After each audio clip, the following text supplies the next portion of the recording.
Good morning, students. Today we are going to see the introduction of 8051 microcontroller basics. Under this, the first topic what we are going to see is pin configuration of 8051 and its internal architecture. So this is the pin configuration of 8051. So looking at this, we have 40 pin. So 8051, it is a 40 pin IC. Each pin serves different purposes. For example, for this particular IC to work, we need to give VCC and ground. The VCC pin is 40th pin and the ground pin is 20th pin. So for the IC to work, we need to give 5 to 10 volt between 40th pin and 20th pin. 20th pin has to be grounded and 40th pin has to be connected to 5 volt or 7 volt.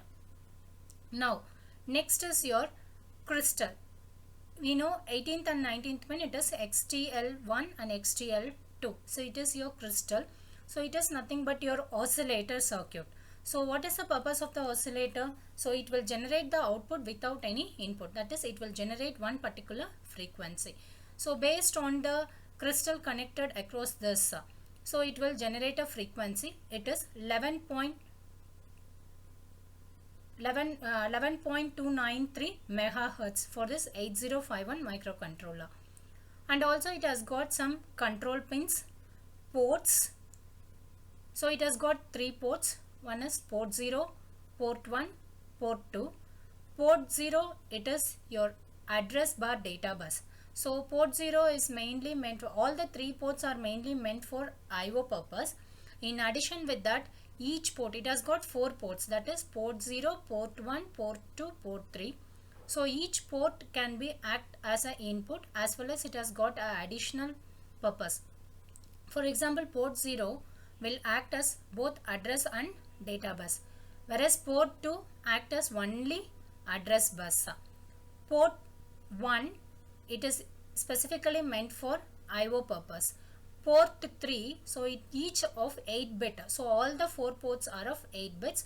So each bit corresponds to one control signal. RxD means receive. TXD transmitting data, receiving data, transmitting data. INT0, that is interrupt 0, interrupt 1, both are active low signal. T0, T1, this is timer 0, timer 1. Read signal, write signal. So all this is your control signals. So in 8051, it is a 40 pin IC.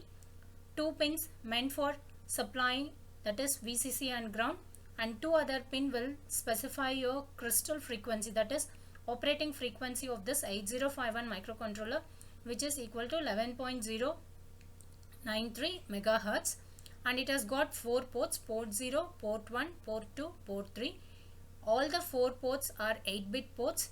Each port will act as a IO port, and port 3, port 2 and port 0 are multi-purpose ports. So port 0 will act as both address bar data bus. Port 2 will act only for your address bus. Port 3, each bit corresponds to specific control signal like RxD, TXD, INT0, INT1, timer and read and write bar signal. It is the pin configuration of your 8051 microcontroller. So it is the general outline block diagram of your microcontroller. So the microcontroller, it has got program memory. That is, program memory is nothing but ROM to store your instruction set, that is program code. RAM, it is your data memory, and it has got 2 timers, timer 0 and timer 1, as we discussed in the pin configuration, that is T0 and T1. Next, bus control, and it has got 4 ports, 4 IO ports, port 0, port 1, port 2, port 3. Port 0, port 2, address bit is 16 bit. Sorry, address bus is 16-bit address bus and 8-bit data bus. So combinedly it is used for port 0 and port 2, it is a 16-bit address bus. You can see here port 0 AD0 to AD7. A stands for address, D stands for data.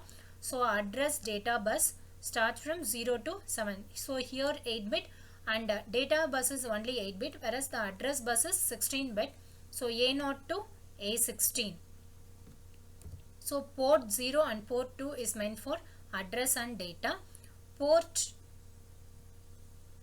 1, it is your general IO port, and port 3 has many control signals like receiving data, transmitting data. So this receiving data and transmitting data is used along with the serial interfacing device, that is along with the serial port.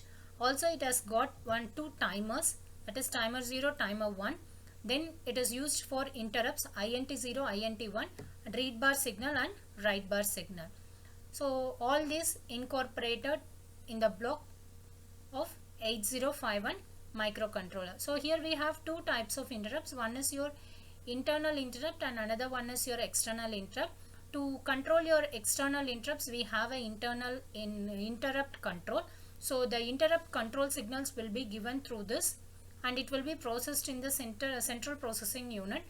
And this complete microcontroller operates at one particular frequency based on the crystal connected across the oscillating circuit, which is at pin number 18 and 19 of 8051 pin configuration. So it is the internal architecture of 8051 microcontroller. So the internal architecture has ALU. ALU is nothing but arithmetic and logic unit. So arithmetic and logic unit means we need to do addition, subtraction, multiplication, division, everything. So it means that we need to have two numbers, like addition means A plus B, division A by B, multiplication A multiplied by B. So we need two registers, that is A and B. A is your accumulator and B is your temporary register. Accumulator, it is both the register, both A register and B register or 8-bit register. So accumulator, it is a 8-bit register where the data to be processed is stored in this. Next, program status word. After doing any arithmetic and logical operation, we'll have a carry bit, parity bit, auxiliary carry bit. So those things will be recognized by the program status word or processor status word. And we have a special functional register like accumulator, data pointer, whereas in case it also consists of your general purpose RAM, that is data memory. And it has got 4 ports, port 0, port 1, port 2, port 3, as discussed earlier. So each port meant for different purposes. Port 0, it is used for IO purpose, address, data. Port 1, it is only for your IO purpose. Port 2, IO as well as your address bus. Port 3, it has got different control signals, like it is also used for IO processing, as well it has got control signal like interrupt, timer, serial bus communication, read and write signal. So this port 3 has all these signals, that is enable, ALE, that is address latch enable, P send, that is program store enable, crystal 1, crystal 2, reset, VCC, ground. So these 4 in system timing, system interrupt timers, data buffers and memory control will be linked with all the ports. And we have one special function registers and general purpose data memory. So the general purpose data memory has certain address like register bank, bit addressable area, and this is your byte addressable area. And all this refers to your special function registers. So it is the general block of internal architecture of your 8051 microcontroller. So when you look at here we have a program counter. PC is nothing but program counter which stores the address of the next instruction to be executed. DPTR means data pointer. Data pointer, it is a 16-bit register which can be divided as two 8-bit register, that is data pointer high and data pointer low. And we have one ROM. ROM is nothing but your program memory which is used to store the instruction. All this will be interlinked to your ports, that is port 0 and port 2. Why it is linked only to port 0 and port 2 means port 0 is meant for address bar data bus as well as for your IO purpose. Port 2 we have address, that is ROM is nothing but your program memory where the address will be where the instructions will be stored. So we need to store the instruction, we need address, so we can access these two ports.